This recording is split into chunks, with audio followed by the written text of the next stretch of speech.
السلام علیکم ورحمۃ اللہ وبرکاتہ. میرے پیارے بھائی، میری پیاری بہن، روزے کی حالت میں کون سی الٹی روزہ توڑ دیتی ہے، کون سی الٹی روزہ نہیں توڑتی؟ ایک سوال، کسی کو الٹی ہو گئی اور اس سے اس کا روزہ نہیں ٹوٹا، کیونکہ الٹی ایسی تھی کہ روزہ نہیں توڑتی، اور پھر بھی اس نے یہ سوچا کہ میرا روزہ ٹوٹ گیا اور کچھ کھا پی لیا یا اپنی بیوی سے جا کے جمع کر لیا، تو ایسی صورت میں روزے کا کیا حکم ہے؟ ٹوٹا، اور اگر ٹوٹ گیا تو قضا اور کفارہ کیا واجب ہوگا؟ تو پورا مسئلہ انشاءاللہ آپ لوگوں کو بتاتے ہیں. چینل کو سبسکرائب کر لیں. تو مسئلہ کچھ اس طرح کا ہے کہ روزے کی حالت میں خود بخود اگر الٹی آتی ہے، ایک تو یہ نہیں کہ آپ زبردستی لے کے آؤ، اس کا مسئلہ الگ ہے، ابھی بتاتے ہیں.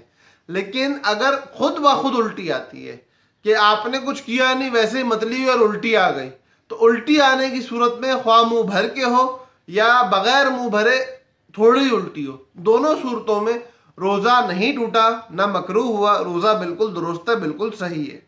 لیکن یہ کب ہے؟ جب خود بخود ہے. منہ بھر کے الٹی آنے کا مطلب یہ ہے کہ آپ اس کو روکنا چاہو تو روک نہ سکو، ایسی الٹی کو منہ بھر کے الٹی کہتے ہیں. ہوگی ایک بات. دوسری بات یہ کہ اب آپ نے خود ایسے اسباب مہیا کیے جن کی وجہ سے آپ کو الٹی آئی، حلق میں انگلی مار لیا، کچھ اس طرح کا کام کیا کہ جس سے آپ کو الٹی آ رہی ہے، آپ نے خود ایسی کوئی حرکت کی ہے الٹی لانے کے لیے، تو اس کے بعد جو الٹی آئے گی اگر وہ منہ بھر کے نہیں ہے، مطلب اگر اس کو روکا جائے تو آپ اس کو روکنے پہ قادر ہو، تو ایسی صورت میں بھی روزہ آپ کا نہیں ٹوٹے گا. البتہ اگر ایسی صورت میں منہ بھر کے الٹی آ گئی، ایسی صورت میں کہ آپ نے الٹی لانے کے لیے کچھ کام کیا اور اس کے کرنے کے بعد منہ بھر کے الٹی آ گئی، تو اس صورت میں فقہا لکھتے ہیں کہ روزہ ٹوٹ جائے گا اور اب آپ کو اس روزے کی قضا کرنی پڑے گی. ایک بات ہو گئی. دوسری بات، کفارہ واجب نہیں ہوگا. تیسری بات، جب آپ نے الٹی کر دی، روزہ ٹوٹ گیا، قضا رکھنے کا آپ پہ معاملہ آ گیا، آپ قضا کا روزہ رکھ لو گے. اور لیکن اس روزے میں جو آپ نے پہلے خود بخود الٹیاں کی تھیں، مطلب اگر آپ کو خود منہ بھر کے الٹی آئی، یا خود الٹی آئی منہ بھر کے نہیں تھی، یا آپ نے الٹی لائی اور وہ منہ بھر کے نہیں آئی بلکہ بغیر منہ بھرے تھوڑی الٹی آئی، تو اس صورت کے اندر آپ کا روزہ تو ٹوٹا نہیں ہے، اور آپ کو یہ گمان ہو گیا کہ میرا روزہ ٹوٹ گیا ہے. اب آپ نے کچھ کھا پی لیا، تو اس کھانے پینے کی صورت میں روزہ جو آپ کا ہوگا وہ تو جائے گا ٹوٹ. اس روزے کے ٹوٹنے پہ قضا واجب ہوگی یا کفارہ؟ یہ سوال ہے. اس کا جواب یہ ہے کہ وہ روزہ جو ٹوٹا ہے آپ کا، اب جو روزہ ٹوٹ گیا ہے کھانے پینے کی وجہ سے، وہ اس گمان میں ٹوٹا ہے کہ پہلے روزہ ٹوٹ چکا تھا. آپ کے دل اور دماغ کے اندر یہ گمان تھا کہ میرا روزہ چونکہ ٹوٹ چکا ہے اس لیے میں کھا رہا پی رہا یا جمع کر رہا ہوں، اور اب آپ یہ کام کرتے ہو تو اس سے آپ کا روزہ ٹوٹ جائے گا اور آپ پہ قضا واجب ہوگی، کفارہ واجب نہیں ہوگا. یہ اس وقت ہے جب آپ کو مسئلہ معلوم نہ ہو. اگر مسئلہ معلوم ہے کہ روزہ نہیں ٹوٹا، یہ اس وقت ہے جب مسئلہ معلوم نہ ہو.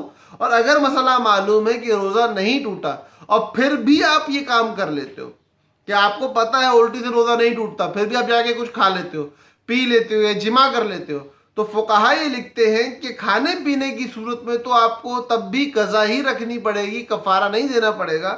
لیکن جمع کی صورت میں، بیوی سے ہم بستری کرنے کی صورت میں، آپ کو اس صورت میں جا کے کفارہ بھی دینا پڑے گا.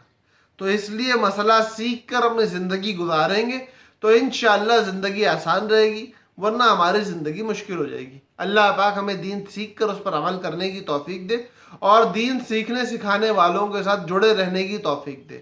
گزارش ہے، رمضان کا مہینہ چل رہا ہے، رمضان کے مسائل چل رہے ہیں، ان مسائل کو سیکھنے کی غرض سے اس چینل کے ساتھ جڑے رہیں، اور اس کے ساتھ ساتھ آپ کا اپنا کوئی مسئلہ ہو، آپ کو کوئی بات پوچھنی ہے، کوئی رمضان کے حوالے سے، کاروبار کے حوالے سے، زکوٰۃ کے حوالے سے، نماز کے حوالے سے، یا کسی بھی دینی شعبے کے حوالے سے، کہ جہاں آپ کسی چیز میں پھنسے ہوئے ہیں، آپ کو کوئی مسئلہ، کوئی بات سمجھ میں نہیں آ رہی، تو آپ بلا جھجک نیچے کمنٹ سیکشن میں جائیں، اپنا پورا مسئلہ لکھیں اور ہمارے پاس چھوڑ دیں. انشاءاللہ کوشش کریں گے جتنا جلدی ہو سکے آپ کے مسئلے کو ایڈریس کرنے کی، کیونکہ اس چینل کے بنانے کا مقصد ہی آپ لوگوں سے تعلق قائم کرنا ہے.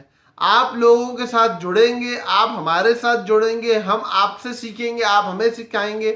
ہم آپ کو سکھائیں گے، اسی طرح ہماری گاڑی چلتی رہے گی اور ہم لوگوں کی زندگیوں میں ترقی ہوتی رہے گی۔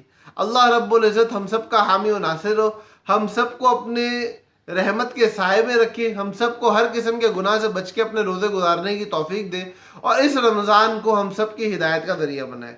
السلام علیکم ورحمۃ اللہ۔